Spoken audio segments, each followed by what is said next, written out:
Hello students, आप सबका स्वागत है हमारे चैनल पे। इस वीडियो में हम क्लास 9th के अपडेटेड एनसीईआरटी के अकॉर्डिंग साइंस का चैप्टर 1 शुरू करने वाले हैं। आप सबको पता होगा कि सीबीएसई ने जो साइंस का सिलेबस है उसको अपडेट कर दिया है क्लास 9th का, और जो नया सिलेबस है वो पहले के अकॉर्डिंग थोड़ा सा टफ़ है, कंसेप्चुअल है। तो हम पूरी कोशिश करेंगे कि विथ वीडियोज़, एनिमेशंस, डायग्राम्स आपको चीज़ों को क्लियर किया जाए आपके लिए, और बिल्कुल बेसिक से आपको चीज़ों को समझाया जाए ताकि आप अच्छे लेवल का कंसेप्ट बना सकें। तो हम सबसे पहला चैप्टर शुरू करने वाले हैं जिसका नाम है एक्सप्लोरेशन। तो आपको पता होगा कि एक्सप्लोरेशन का मतलब क्या होता है। एक्सप्लोरेशन का मतलब है किसी नई चीज़ को ढूंढना, कहीं नई जगह जाना, किसी नई चीज़ को ढूंढना, क्यूरियस होना, कुछ नया पता करना। तो आप देख सकते हैं कि बुक का जो फर्स्ट चैप्टर है उसका नाम इस तरीके से रखा गया है कि बच्चों के लिए ये एक्सप्लोरेशन टाइप का है, बिल्कुल नई चीज़ पढ़ने जैसा, नई चीज़ ढूंढने जैसा है। तो यहाँ पे हमारा चैप्टर का फर्दर नेम है entering the world of secondary science. तो सेकेंडरी साइंस का मतलब होता है कि आप एडवांस साइंस पढ़ रहे हैं। इससे पहले जो आपने पढ़ा था क्लास 8 तक, उसको हम कह सकते हैं एलिमेंट्री साइंस। एलिमेंट्री साइंस में आप बेसिक चीज़ें पढ़ते हैं और उनको अप्लाई करते हैं कहाँ पे, आप सेकेंडरी या एडवांस साइंस के अंदर।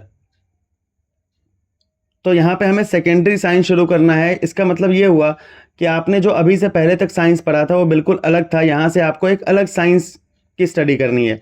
तो हम देखते हैं कि क्या हमें पढ़ना है और इस चैप्टर में क्या चीज़ें, क्या डिटेल्स हमें दी गई हैं, उसके बारे में स्टडी करते हैं। सबसे पहले चूँकि हमें नए सिरे से शुरू करना है साइंस के बारे में, तो हम सबसे पहले ये जानते हैं कि साइंस क्या है, व्हाट इज़ साइंस। तो इसके बारे में अगर हम जानें तो science is the systematic study. Systematic study का क्या मतलब हुआ बच्चों, कि ये एक सिक्वेंशियल स्टडी है। सिक्वेंशियल का मतलब आप लोग जानते होंगे कि स्टेप बाय स्टेप, ये स्टेप बाय स्टेप स्टडी करता है किसी चीज़ की। ऐसा नहीं है कि बिल्कुल रैंडम है कि कभी भी कुछ भी स्टडी हो जाए। आपको स्टेप बाय स्टेप चलना है, पहले क्या है, बाद में क्या है, इन सारी चीज़ों को बिल्कुल ध्यान में रखना है। एक जैसे कि लैडर होता है, आप जैसे कोई सीढ़ी चढ़ते हैं तो आप स्टेप बाय स्टेप चढ़ते हैं, तो उसी तरीके से आपको यहाँ साइंस के अंदर सिस्टमेटिक स्टडी करना है। किसकी स्टडी करना है? नेचर। आपको नेचर के बारे में जानना है, जैसे कि मौसम क्यों बदलते हैं, जैसे कि ओशन में अप टाइड, लो टाइड, जो ज्वार भाटा हम कहते हैं, समुद्र में लहरें ऊपर जाती हैं, नीचे जाती हैं, क्यों जाती हैं। इसके अलावा और भी फेनोमेनन है, जैसे बिजली क्यों चमकती है, बारिश क्यों होती है, बहुत सारे फेनोमेनन है। तो साइंस के अंदर पूरा यूनिवर्स ही है। तो आपको नेचर के बारे में, यूनिवर्स के बारे में पढ़ना है। और आपका प्रोसेस क्या होगा पढ़ने का? ऑब्जर्वेशन। ऑब्जर्वेशन का मतलब होता है किसी चीज़ को बहुत ध्यान से देखना। एक तो होता है हम जैसे टीवी देख रहे हैं, मैच देख रहे हैं, कि हम 2 मिनट के लिए देख रहे हैं, फिर हमारा ध्यान इधर उधर हो रहा है, तो हम पूरे अटेंशन के साथ उसको नहीं देखते हैं। लेकिन यहाँ हमें ऑब्जर्वेशन का मतलब है किसी चीज़ को बार बार देखना, बिल्कुल ध्यान से देखना, इस तरीके से देखना कि हम उससे कुछ पता लगाना चाहते हैं। That is called observation. तो आपको ऑब्जर्वेशन करना है, देन आपको एक्सपेरिमेंटेशन करना है। एक्सपेरिमेंटेशन मतलब उस चीज़ को आपको एक्सपेरिमेंट करके, जैसे मान लो आपने देखा, किसी एक साल में आपने देखा होगा कि हर 3-4 महीने के बाद, गर्मी के बाद सर्दी आ जाती है, बरसात आ जाती है, यानी मौसम बदलता है। तो नेक्स्ट टाइम आप एक्सपेरिमेंट करके देखोगे नेक्स्ट ईयर कि क्या सही में ऐसा होता है, तो आप नेक्स्ट ईयर भी देखोगे कि हाँ बिल्कुल ऐसा ही होता है। तो ये आपके लिए एक एक्सपेरिमेंट टाइप का हुआ। जैसे न्यूटन ने देखा कि एप्पल नीचे गिरा, पेड़ से टूटा एप्पल नीचे गिरा, तो आप भी किसी ऑब्जेक्ट को अगर छत से छोड़ो तो वो नीचे गिरेगा। तो आप इस प्रोसेस को क्या कह सकते हो? एक्सपेरिमेंटेशन। और नेक्स्ट जो है वो है रीजनिंग। रीजनिंग कहने का मतलब खुद से क्वेश्चन पूछना। जैसे कि आपने किसी ऑब्जेक्ट को छोड़ा, वो छत से नीचे गिरा, तो आप खुद से क्वेश्चन पूछोगे कि ये नीचे क्यों गिरा। तो साइंस में 3 प्रोसेस हैं सबसे मेन, हालांकि स्टेप्स और भी हैं लेकिन 3 सबसे मेन है: ऑब्जर्वेशन, एक्सपेरिमेंटेशन एंड रीजनिंग। इन तीनों को हमें सबसे ध्यान से, सबसे डिटेल से पढ़ना है। इसके अलावा साइंस के की कैरेक्टरिस्टिक्स क्या हैं, साइंस के फीचर्स क्या हैं। सबसे पहला फीचर जो है ये है कि ये एविडेंस बेस्ड है। एविडेंस बेस्ड कहने का मतलब क्या हुआ, कि इसको प्रूफ की ज़रूरत पड़ती है, कि जो साइंस में क्लेम्स होते हैं ये डेटा से बैक्ड अप होते हैं। डेटा कहने का मतलब न्यूमेरिकल डेटा। आप कोई भी चीज़ कहोगे साइंस में, कोई भी थ्योरी दोगे तो उसके लिए आपको डेटा देना पड़ेगा, प्रूफ देना पड़ेगा। डेटा कहने का मतलब एक तरीके से मैथमेटिकल प्रूफ। तो जैसे आप मैथ में थ्योरम को प्रूफ करते हो, सिमिलर तरीके से आप साइंस में यहाँ किसी क्लेम को, जैसे आपने बोला कि कोई ऑब्जेक्ट नीचे गिरता है, यानी अर्थ उसको खींचती है, तो आपको इसको प्रूफ करना पड़ेगा। कैसे? आप छत पे गए, एक दो ऑब्जेक्ट को आपने नीचे गिराया, तो प्रूफ हो जाएगा कि हाँ हर ऑब्जेक्ट अर्थ की तरफ ही गिरती है।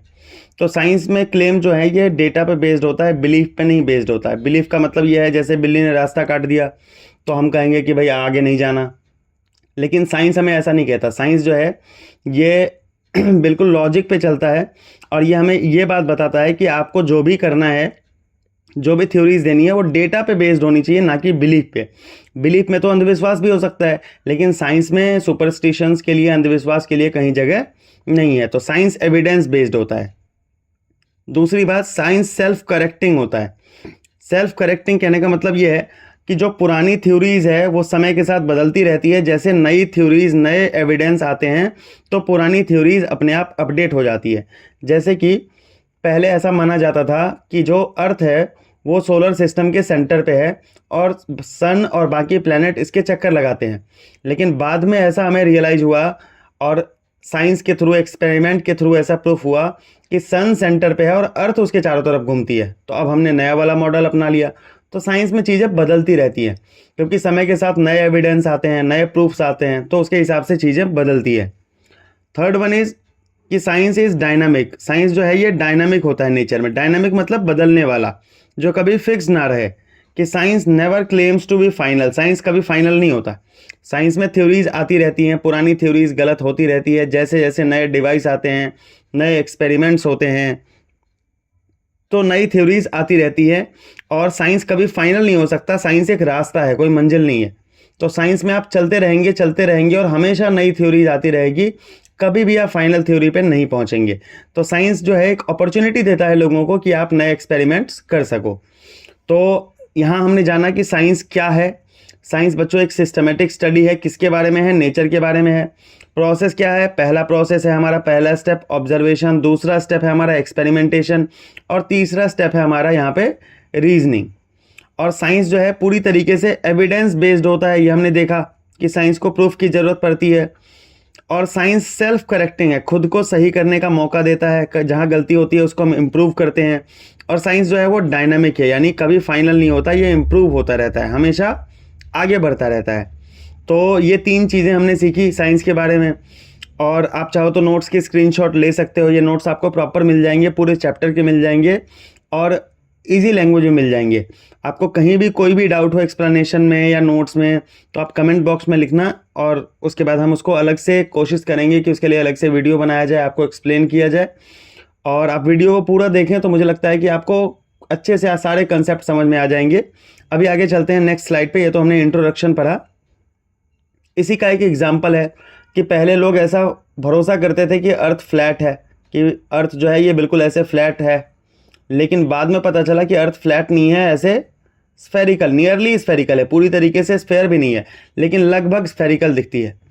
तो धीरे धीरे करके जब जहाज चलने शुरू हुए, जब सैटेलाइट ने इमेज भेजना शुरू किया, जब हमने सैटेलाइट भेजा अर्थ के एटमॉस्फेयर के बाहर, उन्होंने हमें इमेजेस भेजे, तब हमें पता चला कि भाई ये थ्योरी तो गलत है। तो हमने सही थ्योरी से इसको रिप्लेस कर दिया। तो साइंस में कभी कुछ फाइनल नहीं होता, चीज़ें इंप्रूव होती रहती है। और जो साइंस में मेथड होता है, जैसे साइंटिस्ट जिस मेथड को फॉलो करते हैं, कोई भी साइंटिस्ट अगर नई थ्योरी देता है, जैसे कोई बच्चा ही चाहे कि हम आगे चल के साइंटिस्ट बने और हम नई थ्योरी को शुरू करें, प्रोवाइड करें, तो उसके लिए क्या स्टेप्स होंगे, उसको क्या स्टेप्स फॉलो करने पड़ेंगे एक नई थ्योरी देने के लिए। तो सबसे पहला स्टेप होता है साइंस में ऑब्जर्वेशन। किसी चीज़ को ध्यान से देखना, बहुत ही ध्यान से देखना। आपको उसमें कुछ डिटेल्स नोटिस करने हैं, एक पैटर्न नोटिस करना है। जो दूसरा वाला होता है वो होता है क्वेश्चन करना खुद से। जैसे कि आपने मान लो ऑब्जर्वेशन किया, न्यूटन ने किया कि एप्पल जो है वो नीचे की तरफ गिर रहा है, तो उसके बाद उनके मन में क्वेश्चन आया कि नीचे क्यों गिर रहा है। तो ये एक यूनिवर्सल क्वेश्चन था। हालांकि न्यूटन की जगह कोई और होता तो वो क्वेश्चन नहीं पूछता, लेकिन उनकी क्यूरियोसिटी थी, उन्होंने क्वेश्चन पूछा कि एप्पल नीचे क्यों गिरा। तो यहाँ से हमारा जो है फिजिक्स की, मतलब एक तरीके से बोलो कि साइंस की शुरुआत होती है या फिजिक्स की शुरुआत होती है न्यूटन के। उसके बाद उन्होंने एक हाइपोथेसिस दिया। हाइपोथेसिस का मतलब हुआ आइडिया। उन्होंने एक आइडिया दिया। क्या आइडिया दिया? कि अर्थ जो है वो हर चीज़ को अपनी तरफ खींचती है। कोई भी ऑब्जेक्ट हो, अगर अर्थ से ऊपर है तो अर्थ उसको अपनी तरफ खींचेगी। अब उन्होंने आइडिया दे दिया, हाइपोथेसिस हो गया। नेक्स्ट स्टेप क्या था? एक्सपेरिमेंट। तो उन्होंने एक्सपेरिमेंट किया। कैसे किया? कुछ ऑब्जेक्ट्स लिए, पत्थर लिया, और एप्पल लिया, कॉटन लिया, उन सब को कुछ हाइट से अर्थ की तरफ छोड़ा, तो उन्होंने देखा कि हर चीज़ अर्थ की तरफ नीचे गिरती है, चाहे कोई भी ऑब्जेक्ट हो वो अर्थ की तरफ आता है। तो ये एक्सपेरिमेंट आया, एक्सपेरिमेंट से डेटा उनको क्या मिला कि हर ऑब्जेक्ट अर्थ पे आके ही रुकती है, ये उनका डेटा था। तो डेटा से उन्होंने कंक्लूजन निकाला कि भाई मैंने जो सोचा था, मेरा जो आइडिया था कि अर्थ हर ऑब्जेक्ट को अपनी तरफ खींचती है, वो आइडिया बिल्कुल सही था। तो यहाँ से कंक्लूजन आ गया। फिर उन्होंने क्या किया, प्रेडिक्शन किया। प्रेडिक्शन का मतलब ये है कि अगर हमने ये चीज़ डिसाइड कर लिया, हमें ये पता चल गया कि भाई हर ऑब्जेक्ट अर्थ की तरफ अट्रैक्ट होती है, तो हम ये भी बोल सकते हैं कि जो भी ऑब्जेक्ट है, कोई एरोप्लेन हो, कोई पर्सन हो, अगर वो अर्थ से ऊपर है तो अर्थ की तरफ वो अट्रैक्ट होगा। तो इसका मतलब है कि साइंस में सबसे फाइनल स्टेप होता है प्रेडिक्शन, यानी फ्यूचर के बारे में बताना कि अगर आप ऐसा करोगे तो ऐसा होगा। जैसे कि किसी ऑब्जेक्ट को ऊपर से छोड़ोगे तो नीचे गिरेगा, this is our prediction. Observation क्या था कि एप्पल गिर रहा है। प्रेडिक्शन क्या है कि कोई भी ऑब्जेक्ट अगर आप ऊपर से छोड़ो तो वो नीचे गिरेगा। तो ये साइंटिफिक मेथड होता है जो हर साइंटिस्ट यूज़ करते हैं किसी भी लॉ को, किसी भी थ्योरी को बनाने के लिए। तो आपको समझ में आ गया कि साइंटिफिक मेथड कैसे चलता है, उसमें कौन कौन से स्टेप होते हैं, observation, question, hypothesis, experiment, data, conclusion, prediction. तो न्यूटन भी इसी तरीके से चल रहे थे और उन्होंने भी सेम स्टेप्स को फॉलो किया था। तो ये आपका साइंस का मतलब एक प्रोसेस है जिसको आपको फॉलो करना है और आपको चीज़ों को ऐसे समझना है।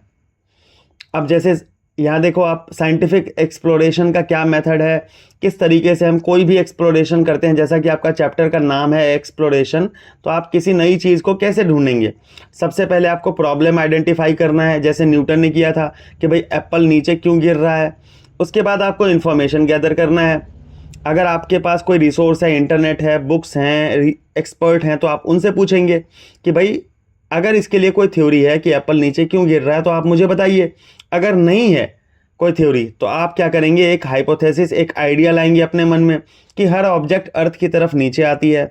उसके बाद क्या करेंगे, आप एक इन्वेस्टिगेशन प्लान करेंगे कि क्या सिर्फ एप्पल ही तो नहीं नीचे गिर रहा है, क्या और भी ऑब्जेक्ट नीचे गिरते हैं। तो आप कुछ मटेरियल्स लेंगे, आप एक एक्सपेरिमेंट का सेटअप बनाएंगे, फिर आप क्या करेंगे, एक्सपेरिमेंट करेंगे और उस एक्सपेरिमेंट के बाद आप डेटा को रिकॉर्ड करेंगे। जो भी आपको डेटा मिला कि कोई ऑब्जेक्ट नीचे गिर रहा है या जो भी हो रहा है, आप उस डेटा को रिकॉर्ड करेंगे। तो रिकॉर्ड करने का मतलब है कि आपको जो भी वैल्यूज़ मिली उसको आप नोट डाउन करेंगे। आप देखेंगे कौन सा ऑब्जेक्ट नीचे गिर रहा है, कितने सेकंड में गिर रहा है। उसके बाद आप क्या करेंगे, उस डेटा को एनालाइज करेंगे। एनालाइज करने का मतलब डेटा को अच्छे से स्टडी करना है।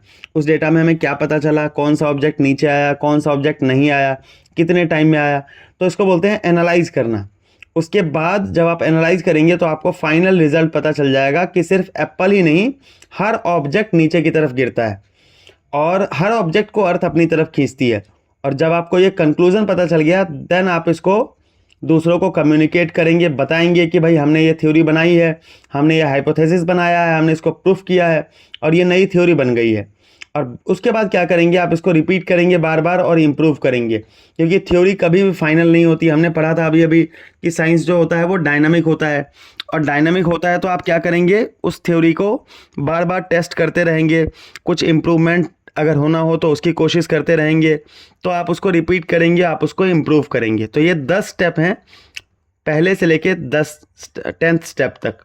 तो आप एक एक करके सारे स्टेप्स को फॉलो करेंगे, तब जाके आपकी कोई थ्योरी बनेगी, कोई लॉ बनेगा। तो आपको ज़रूरी नहीं कि आप ये सारे स्टेप्स याद रखें। मैंने आपको एग्जांपल के लिए बताया, आपके बुक के अकॉर्डिंग, आपके सिलेबस के अकॉर्डिंग आपको बस 3 स्टेप याद रखना है, ऑब्जर्वेशन, एक्सपेरिमेंटेशन एंड एनालिसिस। लेकिन उसके अंदर ये 10 स्टेप आते हैं। तो आपके लिए चीज़ों को क्लियर करने के लिए हमने ये स्लाइड बनाया है। अब थोड़ा सा इससे आगे बढ़ते हैं कि साइंस और नेचर के बीच का रिलेशन क्या है। तो आपको पता है कि साइंस जो है नेचर की स्टडी होती है। साइंस में हम नेचर के बारे में पढ़ते हैं। अब नेचर में चाहे प्लांट्स आएँ, एनिमल्स आएँ, या फिर कोई सीजनल चेंजेस आएँ, या फिर आप बोलो थंडर एंड लाइटनिंग आ जाए, तो बहुत सारे फेनोमेनन होते हैं साइंस में। तो हम किसी भी चीज़ की स्टडी अगर करेंगे नेचर में, तो हम कहेंगे कि हम साइंस की स्टडी कर रहे हैं। तो साइंस में क्या क्या चीज़ें होती है, साइंस में होता है, हमने अभी पढ़ा है, ऑब्जर्वेशन, एक्सपेरिमेंटेशन, और उसके बाद आपका कंक्लूजन आता है या फिर डिस्कवरी आती है।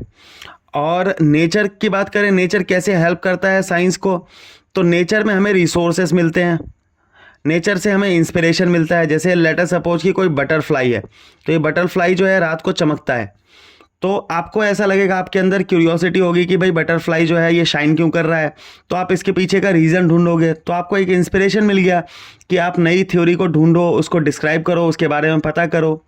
तो नेचर से हमें साइंस के बारे में बहुत सारे इंस्पिरेशन मिलते हैं। नेचर हमें रिसोर्सेज प्रोवाइड करता है, जैसे कि एयर, वाटर, मिनरल्स।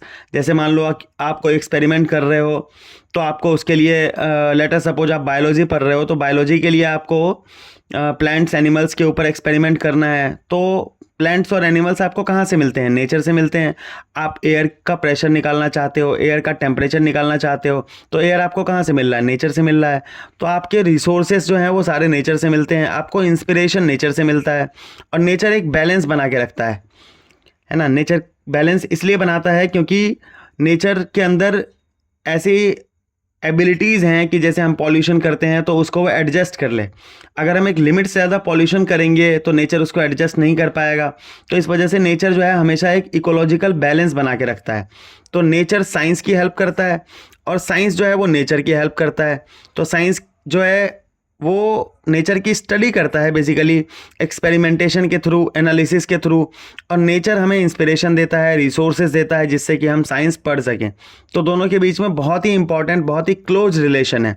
तो अगर आपके पास पेपर में क्वेश्चन आया तो आप इन दोनों पॉइंट्स को, साइंस के बारे में और रिसोर्स के बारे में, दोनों चीज़ों को एक्सप्लेन करके ईजिली आप अपना आंसर फॉर्म कर सकते हो। अब नेक्स्ट बात करें, साइंटिफिक मॉडल्स क्या होते हैं। मॉडल्स कहने का मतलब ये हुआ थ्योरीज। तो आपके पास बहुत सारी साइंस में थ्योरीज है। आप थ्योरीज कैसे बनाते हैं, कैसे थ्योरीज को यूज़ करते हैं। तो थ्योरीज जब भी बनती है तो कुछ एजम्पशंस के बेसिस पे बनती हैं। एजम्पशंस कहने का मतलब मान्यताएं। मान्यताएं जैसे हम ये मानते हैं कि बिल्ली रास्ता काट दे तो आगे अपशकुन हो जाएगा, हम आगे नहीं बढ़ सकते। ये एक एजम्पशन है, लेकिन ये एक सोशल एजम्पशन है, इसकी साइंस में कोई जगह नहीं है। साइंस में जो भी एजम्पशन होते हैं वो लॉजिकल होते हैं, वो हमारे रीजन पे बेस्ड होते हैं। तो हम उसके बेसिस पे, एजम्पशंस के बेसिस पे मॉडल बनाते हैं। अब मॉडल होता क्या है? मॉडल एक सिंप्लीफाइड रिप्रेजेंटेशन, एक बिल्कुल सिंपल रिप्रेजेंटेशन है किसका? रियलिटी का। हम रियलिटी को एक सिंपल तरीके से दिखाते हैं ताकि हम कॉम्प्लेक्स सिस्टम को समझ सकें। क्योंकि अगर हम कॉम्प्लेक्स सिस्टम को सिंपल तरीके से समझना चाहें तो हमें कुछ चीज़ें एज्यूम करनी पड़ेंगी। अगर हम नेचर को समझें, जितना कॉम्प्लेक्स ये है नेचर, यूनिवर्स, इतना कॉम्प्लेक्स और कुछ भी नहीं है। तो नेचर के बारे में हम जानना चाहें तो हम सारी कॉम्प्लेक्सिटीज़ को, सारे डिटेल्स को एक साथ नहीं पढ़ सकते। हम कुछ चीज़ों को पढ़ सकते हैं एक साथ, जैसे कि फिजिक्स में हम नेचर के बारे में स्टडी करते हैं, केमिस्ट्री में हम मैटर के बारे में स्टडी करते हैं, बायोलॉजी में हम लिविंग बीइंग्स के बारे में स्टडी करते हैं। तो हम एक साथ कुछ सर्टेन चीज़ों पे फोकस करते हैं, बाकी चीज़ों को हम इग्नोर करते हैं, हम एज्यूम कर लेते हैं। तो यही तरीका है हमारा साइंटिफिक मॉडल का बनने का, कि आप रियलिटी को एक सिंपल तरीके से रिप्रेजेंट कर दो। अब रियलिटी बहुत कॉम्प्लेक्स है, जैसे कि मान लो मौसम का बदलना। मौसम का बदलना बहुत कॉम्प्लेक्स प्रोसेस है। कैसे बदलता है? अर्थ का मूवमेंट है और अर्थ का रोटेशन है अपने एक्सिस पे। इसके अलावा टेम्परेचर, प्रेशर, बहुत सारी चीज़ें हैं जो मौसम के बदलने में हेल्प करती है। लेकिन हम तो सिंपली बोलते हैं कि अभी गर्मी है तो अभी से 4 महीने बाद सर्दी आ जाएगी, या अभी से 2 महीने बाद बरसात आ जाएगी। तो ये क्या है? ये हमारा एजम्पशन है, जिसमें कि हम कॉम्प्लेक्स डिटेल्स को छोड़ के हम सिंपल डिटेल्स पे फोकस करते हैं और उसके हिसाब से अपना मतलब मॉडल बनाते हैं। जैसे एग्जांपल, जब आप एटम का मॉडल बनाते हैं तो एटम के मॉडल में आप मानते हैं कि इलेक्ट्रॉन्स जो है ये न्यूक्लियस के चारों तरफ घूमता है। न्यूक्लियस आप पढ़ेंगे अभी हम अगले कुछ चैप्टर्स में, कि न्यूक्लियस जो है ये एटम के बिल्कुल बीच में होता है और इलेक्ट्रॉन इसके चारों तरफ ऐसे गोल गोल घूमते हैं। हालांकि इलेक्ट्रॉन गोल गोल घूमते नहीं है, इलेक्ट्रॉन्स बिल्कुल रैंडमली मूव करते हैं। कौन सा इलेक्ट्रॉन किधर जा रहा है ये कहना बिल्कुल इम्पॉसिबल है, लेकिन फिर भी हम इसके बारे में पता लगाते हैं। हम इसको सर्कुलर मान लेते हैं कि सर्कुलर पाथ पे घूम रहा है। क्यों? ताकि चीज़ें सिंपल रहे। रियलिटी जो है ये मोर कॉम्प्लेक्स है, काफ़ी कॉम्प्लेक्स है, लेकिन हम पहले से ही अगर कॉम्प्लेक्स चीज़ों को पढ़ने लग जाएं तो हम सिंपल चीज़ों को समझ नहीं पाएंगे। इस वजह से जो एटम का मॉडल है इसको हम बिल्कुल सिंपल तरीके से समझते हैं कि इलेक्ट्रॉन गोल गोल न्यूक्लियस के चारों तरफ घूमते हैं। इसके अलावा जैसे कोई कार मोशन करता है, जैसे मान लो कार है, तो कार मूव करता है, तो हमने तो 8th में भी पढ़ा है कि सिंपल सा फॉर्मूला होता है कि speed equal to distance by time. लेकिन हमने ये कभी नहीं सोचा कि कार की अपनी जो लेंथ है 1 मीटर 2 मीटर, या ट्रेन अगर मूव कर रहा है तो ट्रेन की अपनी लेंथ तो बहुत ज़्यादा होती है। तो हमने कभी ट्रेन की लेंथ तो नहीं देखी फॉर्मूले में, हमने तो speed equal to distance by time देखा। तो उस फॉर्मूले में हमने ट्रेन की लेंथ को कंसीडर नहीं किया। तो हमने क्या किया, चीज़ों को पॉइंट मान लिया, ट्रेन को भी एक पॉइंट मान लिया, कार को भी एक पॉइंट मान लिया। अब हमें पता है कि ये चीज़ें कहीं ना कहीं इनकरेक्ट हैं, इसकी वजह से कुछ एरर आएगा, कुछ गलतियां होंगी, लेकिन फिर भी चीज़ों को समझने का सिंपल तरीका यही है। आगे चल के हम ट्रेन की अपनी लेंथ को भी देखेंगे, कंसीडर करेंगे, लेकिन बिल्कुल सिंपल लेवल पे अगर हम देखें तो ट्रेन को एक पॉइंट मानने से चीज़ें काफ़ी आसान हो जाती है। इसके अलावा एयर रेसिस्टेंस की बात करें, एयर रेसिस्टेंस क्या होता है, जैसे आप देखेंगे कि किसी पत्थर को आप मान लो आप 1 किलो का पत्थर ले रहे हो और 1 किलो कॉटन ले रहे हो, तो आपको पता है 1 किलो कॉटन का एरिया बहुत ज़्यादा होगा, मतलब उसका अमाउंट बहुत ज़्यादा होगा, और 1 किलो का पत्थर बहुत छोटा सा होगा। तो आप दोनों को सेम हाइट से छोड़ोगे तो पत्थर पहले गिरेगा और जो कॉटन है वो बाद में गिरेगा। तो ऐसा इसलिए होता है क्योंकि जब कोई चीज़ नीचे गिरती है तो एयर उसको रोकता है नीचे गिरने से, और पत्थर का चूंकि एरिया कम है तो इसकी वजह से उसको जो एयर रेसिस्टेंस देता है, एयर जो रुकावट देता है वो कम देता है, और कॉटन को ज़्यादा देता है। तो कॉटन बाद में गिरता है और पत्थर पहले गिरता है। लेकिन फिर भी हम जब स्टडी करते हैं कि अर्थ हर चीज़ को अपनी तरफ खींचती है, तो हम ये चीज़ें बाद में देखते हैं। हम सबसे पहले ये बोलते हैं कि अर्थ हर चीज़ को खींचती है और हर चीज़ अर्थ की तरफ गिरती है। हम ये नहीं बोलते कि कौन पहले गिरता है कौन बाद में, क्योंकि ये चीज़ें कॉम्प्लेक्स है, अगर हम इनको ऐड करेंगे तो समझना चीज़ों को मुश्किल हो जाएगा। तो इसलिए हम पहले सिंपल चीज़ों को ऐड करते हैं, सिंपल चीज़ों से लेके हम मॉडल बनाते हैं और उसके बाद हम उसको कॉम्प्लेक्स बनाते हैं। लेटर ऑन जब बाद में हायर क्लासेस में जाते हैं तो हम डिटेल्स को ऐड करते हैं। अब जब हम लेटर सपोज हार्ट की स्टडी कर रहे हैं, हार्ट के बारे में जान रहे हैं कि हार्ट कैसे ब्लड को पंप करता है, तो हम बॉडी के हर सेल को नहीं जानते, क्योंकि हमारे बॉडी में बिलियंस ऑफ सेल्स हैं, और हम अगर हर सेल के बारे में जानेंगे पढ़ेंगे तो हम हार्ट के फंक्शन को ही भूल जाएंगे, जो हम शुरू में पढ़ रहे थे उसी को भूल जाएंगे। तो इस वजह से हम हार्ट के बारे में जब पढ़ते हैं तो हम सेल्स को भूल जाते हैं, और जब हम सेल्स के बारे में पढ़ते हैं तो हार्ट के बारे में इतना फोकस नहीं करते। तो ये तरीका है साइंस को पढ़ने का कि आप जिन चीज़ों पे फोकस कर रहे हैं उन चीज़ों को आप इम्पॉर्टेंट मानेंगे, और जिन चीज़ों की ज़रूरत नहीं है उनको आप बाद में ऐड करेंगे, कॉम्प्लेक्स चीज़ों को आप साइड कर देंगे। तो साइंस जो है हमेशा जब भी साइंटिफिक मॉडल शुरू होता है तो सिंपल आइडियाज़ से शुरू होता है, बिल्कुल सिंपल आइडियाज़ से। जैसे कि हमने सिंपल आइडिया लिया कि अर्थ हर चीज़ को अपनी तरफ खींचती है, और हम जब मॉडल्स लेते हैं तो इसमें हम कुछ सर्टेन डिटेल्स को इग्नोर करते हैं, कुछ एजम्पशंस लेते हैं, और उसके बाद कॉम्प्लेक्सिटीज़ को बाद में ऐड करते हैं ताकि चीज़ें आसान रहे। शुरुआत में सिंपल आइडिया को समझ लें, उसके बाद कॉम्प्लेक्सिटीज़ को, उसके बाद जो भी परेशानियां हैं उसको बाद में ऐड करते हैं। तो सिंपल आइडिया को समझ लिया तो कॉम्प्लेक्सिटी तो बाद में हम समझ ही लेंगे, इसलिए पहले हम चीज़ों को सिंपल रखते हैं। अब जब हम साइंटिफिक मॉडल्स बनाएंगे तो उसके स्टेप्स क्या होंगे। सबसे पहला स्टेप होगा हमारा ऑब्जर्वेशन, की चीज़ों को बहुत ध्यान से देखना। फिर कुछ एजम्पशंस लेंगे, जैसे कि हमने कार को एक पॉइंट मान लिया। इसके अलावा एक सिंपल मॉडल उसके बाद हमारा बन जाएगा। जब हम एजम्पशन लेके करेंगे चीज़ों को सिंपल लेके तो एक सिंपल सा मॉडल बन जाएगा। फिर हम क्या करेंगे, उसमें कॉम्प्लेक्सिटी को ऐड करेंगे। जैसे कि हमने किसी ऑब्जेक्ट को छोड़ा तो हमने सबसे पहले एक मॉडल बना लिया कि वो अर्थ की तरफ आएगा, क्योंकि अर्थ उसको अपनी तरफ खींचेगी। फिर बाद में हम देखेंगे कि एयर रेसिस्टेंस भी होता है, और उसकी वजह से कुछ चीज़ें अर्थ की तरफ जल्दी आती हैं, कुछ चीज़ें बहुत देर से आती है। तो ये कॉम्प्लेक्सिटी को हम बाद में ऐड करेंगे। और जब हमारा मॉडल बन गया तो उस मॉडल को हम रिफ़ाइन करते रहेंगे, इम्प्रूव करते रहेंगे, क्योंकि अभी अभी हमने पढ़ा था कि साइंस जो है ये डायनामिक होता है नेचर में, और इसमें चीज़ें समय के साथ बदलती रहती है, तो इम्प्रूवमेंट बहुत ज़रूरी है। तो इस तरीके से साइंटिफिक मॉडल बनता है। जैसे कि हम एक देखें कि एक क्रिकेट शॉट का अगर मॉडल बनाएं हम फॉर एग्ज़ाम्पल, तो जब कोई क्रिकेटर किसी शॉट को लगाता है, किसी बॉल को हिट करता है, तो उसमें कुछ चीज़ें, कुछ डिटेल्स बहुत इंपॉर्टेंट होती हैं जिनको जानना ज़रूरी होता है, क्योंकि हमें पता करना है कि बॉल कहाँ गिरेगी, कितनी हाइट तक जाएगी, क्या ये बाउंड्री क्रॉस करेगी या नहीं करेगी।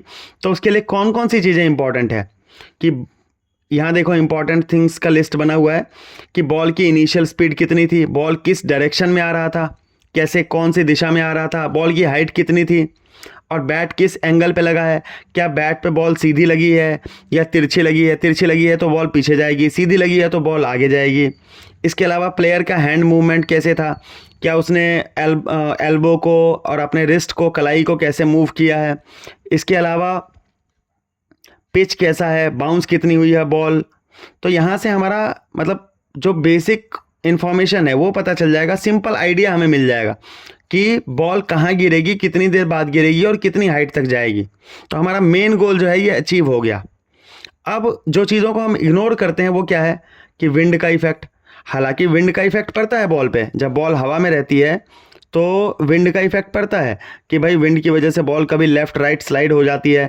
लेकिन फिर भी शुरुआत में इन चीज़ों को ऐड करना हमारे प्रॉब्लम को कॉम्प्लेक्स बना देगा, तो इसलिए हम इसको इग्नोर करेंगे। ग्रास कंडीशन क्या है, इससे भी फ़र्क पड़ता है, पर हम इसको इग्नोर करेंगे। बॉल किस तरफ स्पिन हो रही है, लेफ्ट या राइट, इसको भी हम इग्नोर करेंगे क्योंकि ये डिटेल्स चीज़ों को कॉम्प्लेक्स बना देंगी।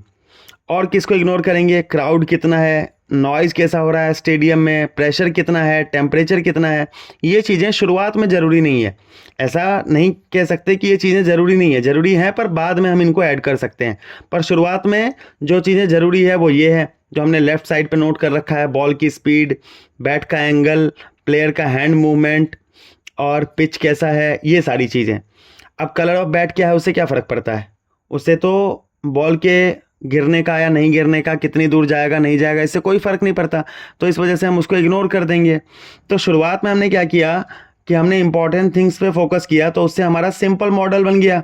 और बाद में हम उस मॉडल को कॉम्प्लेक्स बनाने के लिए और डिटेल्स को ऐड कर सकते हैं, जो कि हम हायर क्लासेस में सीखेंगे। तो यहाँ हमारा पर्पस ये था कि एक सिंपल मॉडल बनाए, तो सिंपल मॉडल के लिए हमने ये शुरू कर लिया और हमने ये बता दिया कि भाई कौन सी चीज़ें इंपॉर्टेंट हैं और कौन सी चीज़ें हैं जो हमें इग्नोर करनी है, राइट। तो आई होप कि आपकी समझ में चीज़ें आ रही हो, आपको पता चल रहा हो साइंस क्या है, साइंस की फीचर्स क्या हैं, साइंटिफिक मॉडल क्या है, कैसे बनता है। और इसके अलावा आपको जो है साइंटिफिक मॉडल को बनाते समय किन चीज़ों का ध्यान रखना है और साइंस के स्टेप्स क्या होते हैं। तो ये सारी चीज़ें हमने with diagram with proper notes हमने क्लियर करा। अगर आपको नोट्स की ज़रूरत हो तो आप कमेंट बॉक्स में लिख देना, आपको पीडीएफ में नोट्स भी मिल जाएंगे। और आई होप कि आपने वीडियो एंड तक देखा हो, आपकी चीज़ें समझ में आई हो।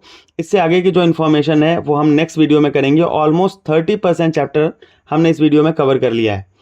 तो अगर आपकी समझ में चीज़ें आ गई तो बहुत अच्छी बात है। अगर नहीं आ रही हैं तो एक बार आप वीडियो को रिवाइंड करके थोड़ा सा पीछे करके दोबारा से देखें, आप चीज़ों को समझने की कोशिश करें, आप कॉपी पे नोट डाउन करें। और अगर आपको कोई सजेशन हो, कोई डाउट हो तो आप कमेंट बॉक्स में ज़रूर डालिएगा। Thank you guys for watching this video.